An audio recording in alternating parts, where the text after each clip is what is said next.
ఇట్లా అని చెప్తే ఏ నాయకులు రారు నా వెనకాల, నేను ఒక్కరిని వస్తే మీరే ఎస్కాట్ పెట్టి తీసుకోకపోండి, నాకు అభ్యంతరం లేదు, నా లాయర్లతో కలిసి వస్తున్నా, నా కారులో ఒకటే కారు అలో చేస్తామని చెప్పారు.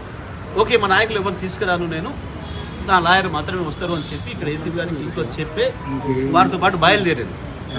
ఇప్పుడు పోయిన తర్వాత ఏసీబీ ఆఫీస్ ముందట బయట ఆపేసారు. ఇప్పటికి దాదాపు అర్ధగంట అవుతుంది. అర్ధగంట నుంచి బయట కారులోనే కూర్చోబెట్టారు లాయర్లు వద్దు అనే సాపుతోని. ఎందుకు భయపడుతున్నారు లాయర్లను చూసి రేవంత్ రెడ్డి? ఎందుకు భయం అవుతుంది నీకు? ఇందులో ఒక దొంగ వేషం ఉంది.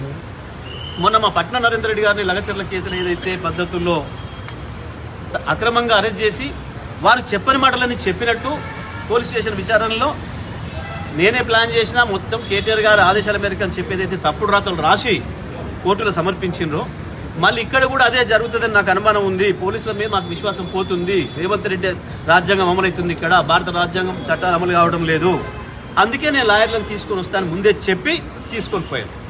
వాళ్ళ లాయర్లు వద్దు అనే పేరు మీద కేటీఆర్ గారిని హాఫ్ అన్ అవర్ పైన ఎప్పటికీ అర్ధగంట నుంచి బయట రోడ్డు మీద నిలబెట్టి సతాయిస్తా ఉన్నారు. ఇది కేవలం రేవంత్ రెడ్డి కొద్ది రోజులు సతాయించి ఏదో ఆనందం పొందటానికి, ఒక రాక్షస ఆనందం. జనరల్గా మన సినిమాలు చూపిస్తుంటారు, ఎవరైనా ఒకరు బాగా హింస పడుతుంటే విలన్ సంతోషపడుతుంటాడు, నవ్వుతుంటాడు. గా ప్రహసనం జరుగుతుంది తప్ప ఇంట్లో కేసులో ఏమీ లేదనే సంగతి అందరికీ కూడా తెలుసు.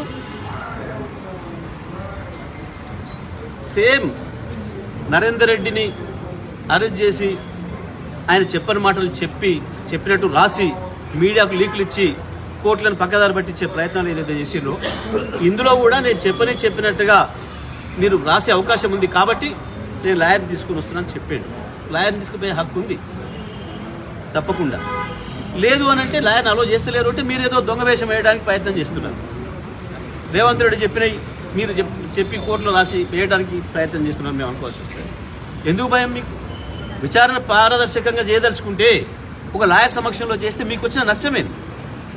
రికార్డ్ చేయండి, మొత్తం టోటల్లీ వీడియో రికార్డ్ చేయండి. మీరు ఏం ప్రశ్న అడుగుతున్నారు, కేటీఆర్ గారు ఏం సమాధానం చెప్తున్నారు, లాయర్ మధ్యలో వచ్చామని మిమ్మల్ని ఏమైనా అడ్డంకున్నాడా, ఇబ్బంది పెట్టిండా, విచారణ చేయండి, మొత్తం వీడియో రికార్డ్ చేసి కోర్టు ముందు పెట్టండి. రేపు మాకేం అభ్యంతరం లేదు, ఉన్నట్టుగా జరిగితే మాకేం అభ్యంతరం లేదు.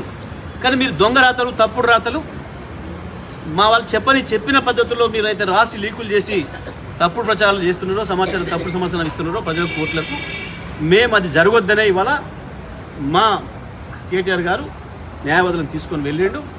ఇప్పటికి కూడా ఇంకా బయటనే రోడ్డు మీద నిలబెట్టినారు. ఇది చట్టాన్ని గౌరవించే వ్యక్తిగా, భారత రాజ్యాంగం పైన విశ్వాసం ఉన్న పౌరుడిగా